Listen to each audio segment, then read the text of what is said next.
Ahoj, vítaj na mojom YouTube kanáli a dnes si povieme o téme Mám pocit, že to všetci vedia. Veľmi často sa stretávam s tým, že podnikateľky hovoria, vieš, ja by som aj išla na tie sociálne siete, ja by som aj začala už konečne niečo dávať, nejaké posty a tak ďalej, ale ja mám pocit, že to všetci vedia, že vlastne nemám čo povedať, nemám dať čo nové, hej. Chcem ti teda pozdieľať v tomto videu, že je to úplne normálne, že sa takto cítiš a že si to myslíš, pretože tým, že v podstate si expert alebo expertka, tak máš pocit, že všetci to vedia tiež. Proste nedokážeš si dostatočne vedomiť tú hodnotu, ktorú máš. Tie roky, kedy nadobudneš nejaké know-how alebo expertízu, ti prídu vlastne úplne ako normálne a potom máš pocit, že všetci to tak majú, všetci to vnímajú rovnako a vlastne niekedy máš pocit, že sa stále opakuješ dokola a že už si to hovorila miliónkrát a veď všetci to už musia vedieť, už je to totálne jasné, hej. Takisto jak ja, tá moja expertíza high ticket, tak ja mám stále pocit, že všetci už vlastne vedia, že čo je to high ticket, že pre nikoho to nie je žiadna novinka, že v zahraničí to už na tom si všetci fičia, že to už proste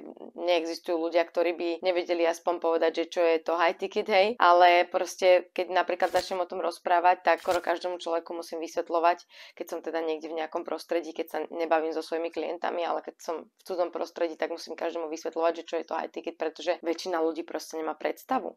A ja si hovorím, že vlastne ešte stále je málo videí o tom, že čo je to high ticket a že ako vlastne to môže ľuďom zmeniť život, akým spôsobom to môže ovplyvniť ich svet a vlastne ušetriť im roky práce, času, proste energie, hej, že stále málo o tom hovorím prakticky. Mala by som o tom hovoriť viac, ale vždy, keď chcem ísť vlastne natočiť podobné video, tak mám furt pocit, že sa stále opakujem dokola.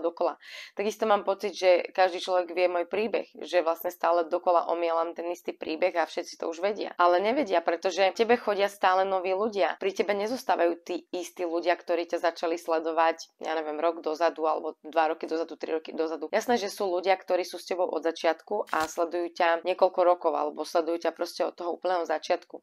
Ale tých býva väčšinou menej, alebo tí ľudia sa napríklad vracajú, hej, že napríklad mne sa stáva, že ma ľudia začali sledovať pred 4 rokmi, ale potom sa odpojili a proste ma 2 roky nesledovali. A potom sa treba zvrátia po 2 rokoch a vlastne pozerajú, že wow, tá kam sa dostala, tá akože aký progres urobila, za aký čas, hej.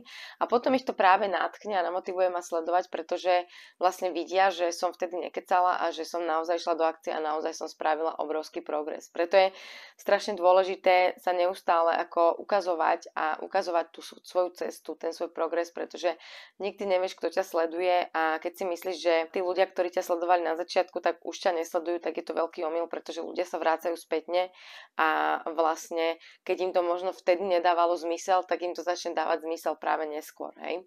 Čiže preto je veľmi dôležité udržiavať tú kontinualitu a vlastne neustále ukazovať ten svoj progres, cestu, odovzdávať informácie zdarma, ktoré sú hodnotné a tak ďalej a tak ďalej. Hej, čiže ty nemáš sa starať o to, že či to všetci vedia, to nie je tvoj problém. Ty potrebuješ proste, ty sa staraj o to, že čo tým ľuďom môžeš odovzdať, akú hodnotu, čo si myslíš, aké informácie im chýbajú, alebo čo je treba dôležité na stavbu ABC, aké informácie potrebujú ľudia vedieť. A nestaraj sa o to, že či to ľudia vedia alebo nevedia, alebo hocičo, ako nikdy nemôžeš pokaziť nič tým, keď spravíš nejaké hodnotné video, aj keby to všetci vedeli, tak čo môžeš pokaziť tým, že urobíš hodnotné video. Ako nič s tým nemôžeš pokaziť, hej. Čiže proste nedávaj fokus na to, že či to ľudia vedia alebo nevedia, proste makaj, rob a uvidíš, že výsledky sa dostavia. Ono vlastne tá hlava nám častokrát dáva také akoby logické, v odzovkách logické vysvetlenie, že prečo by sme nemali ísť robiť obsah na sociálne siete a my si to vlastne akoby vyložíme tie karty na stôl, že áno, vlastne však ono to je logické, veď na čo budem točiť nejaký obsah, ktorý už všetci vedia. Veď otvorím Google a tam proste nájdem expertov, ktorí o tej téme hovoria, alebo proste chodím na Facebook, na Instagram a stále vidím okolo, jak o tom ľudia hovoria, takže nemá absolútne žiaden zmysel, aby som o tej téme opäť točila, že? Logické, no, nie? Čiže tým pádom ťa to potom vlastne blokuje v tom progrese a v podstate nerobíš nič, pretože ty máš pocit, že keď to dáš von, tak to nebude pre ľudí dostatočne zaujímavé a zbytočne si minula energiu na natáčanie.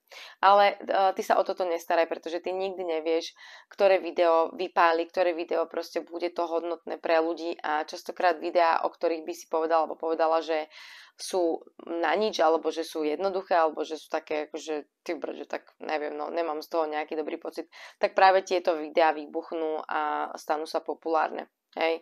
Ako mne najviac vybuchli videá, ktoré som proste urobila rýchlo a jednoducho som zachytila nejakú myšlienku, ktorá ma napadla, ani som si nemyslela, že to bude ľuďom dávať nejakú ako extra hodnotu a to a vo finále to malo potom veľa videní, veľa lajkov, veľa zdieľaní a tak ďalej a ja som si myslela, že proste to bude ďalšie video do počtu. Naopak videá, ktoré sú pre mňa hodnotné a myslím si, že dávam obrovskú hodnotu, tak proste to vidí akože pár ľudí, tak si hovorím, že vlastne ako na čo by som mala potom sa trápiť nad tými videami, keď ľudia aj tak potom pozerajú akože jednoduché videá, ľahko skonzumovateľné a tak ďalej. Ale ver mi, že aj tie videá, na ktorých sa narobíš a dávajú hodnotu, tak dávajú zasa hodnotu iným klientom, ktorí sú treba ochotní platiť väčšie peniaze za ne, hej. Čiže napríklad o témach, o ktorých hovorím, ktoré sú treba zaujímavé pre mojich prémiových klientov, tak takéto videá nebudú pre masu. Oni nebudú proste neviem koľkokrát zdieľané, lajkované, komentované, ale zaujme to iba malú skupinu. Lenže tá malá skupina, to sú práve tí prémioví klienti, ktorí sú pre mňa zaujímaví a urobia vlastne v mojom biznise úplne iný obrad ako ľudia, ktorí napríklad ma len sledujú celý čas, lajkujú, komentujú, ale nikdy si odo mňa nič nenakúpia. Aj títo ľudia sú samozrejme dôležití v mojom biznise, že? Ale proste akoby tí prémioví klienti, čo sa týka financií, tak tí tam urobia proste väčší rozruch ako ľudia, ktorí ma sledujú a nič nenakupujú, hej.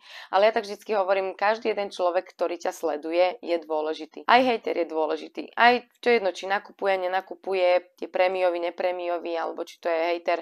Každý jeden človek je dôležitý, ktorý ťa sleduje, pretože aj tí ľudia, ktorí ti neprajú, aj tí hejteri vo finále posúvajú tvoje informácie ďalej. Takže aj keď sa ti to nepáči, že tam ako stolkujú, že ťa sledujú a proste ti tam komentujú, samozrejme môžeš ich zablokovať, ak chceš, ale takíto ľudia vo finále iba dostávajú tvoje dobré meno ďalej medzi ľudí, hej.